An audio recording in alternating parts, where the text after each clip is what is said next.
केंद्रामध्ये राज्यामध्ये भाजपची सत्ता असलेल्याचा फायदा फलटणला कितपत होईल? विकासाचा सगळ्यात मोठा अडथळा आहे अतिक्रमण. बरोबर, मान्य आहे का तुम्हाला ही गोष्ट? मान्य आहे ना. वार्डमधले दुसरे उमेदवार आहेत. आता एका उमेदवाराचा आपण इंटरव्ह्यू घेतली, त्यांच्याबरोबर गप्पा मारल्या. आता हे दुसरे उमेदवार, त्यांचं इंट्रोडक्शन आपण परत त्यांच्याच मुखातून त्यांच्याच तोंडून ऐकूया. नमस्कार, माझं नाव अरुण खरात. हां, मी BA BPED आहे आणि सध्या उपशिक्षक म्हणून त्या ठिकाणी आचार्य बाळशास्त्री जांभेकर माध्यमिक विद्यालयामध्ये कार्यरत आहे. आता याच वार्डमधून तुम्हाला तिकीट मिळालं? हां, प्रभाग 12 मधून मला तिकीट मिळालेलं आहे. जाहीरनामा माझ्याकडेच घेतो मी, असं दे, कारण त्यातूनच प्रश्न विचारायचे खरं तर. ओके. काय जाहीरनामा वगैरे घेऊन तुम्ही लोकांच्यात जाता की तुम्हाला मतदान केलं पाहिजे लोकांनी? तर बघितलं तर म्हणजे माझी सौभाग्य होती गेल्या पंचवार्षिकमध्ये त्या ठिकाणी याच प्रभागामध्ये, म्हणजे गेल्या वेळेचा प्रभाग होता 11, आत्ताचा प्रभाग आहे 12. बरोबर. नगरसेविका म्हणून त्या ठिकाणी कार्यरत होत्या. परंतु आम्ही गेल्या पंचवार्षिकमध्ये विरोधी गटामध्ये होतो.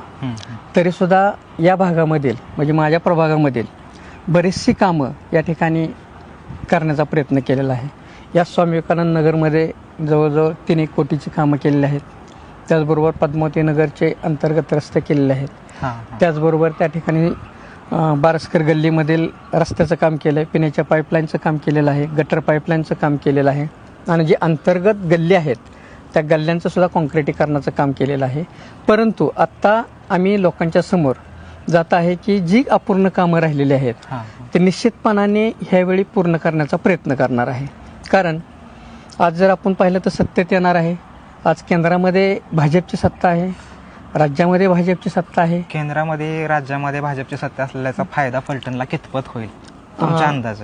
पुढच्या 5 वर्षात 100% होणार फलटण आहे. कुठे दिसेल? 100% केंद्रात आणि राज्यात जो सत्ता आहे त्याचा फायदा 100% आपल्याला फलटण नगर परिषदेमध्ये झालेला दिसणार आहे. 5 वर्ष. कारण जो निधी आहे तो निधी कितीतरी पटीनं नगर परिषदेमध्ये त्या ठिकाणी आमचे नेतृत्व आदरणीय रणजितसिंह नाईक निंबाळकर, त्याचबरोबर आमचे आमदार साहेब सचिनदादा पाटील यांच्या नेतृत्वातून 100% नगर परिषदेला भरपूर प्रमाणामध्ये निधी मिळणार आहे. आणि या निधीमधून फलटणचा कानाकोपरा सुद्धा विकसित व्हायचा राहणार नाही, हे मात्र 100% आहे. विकासाचा सगळ्यात मोठा अडथळा आहे अतिक्रमण.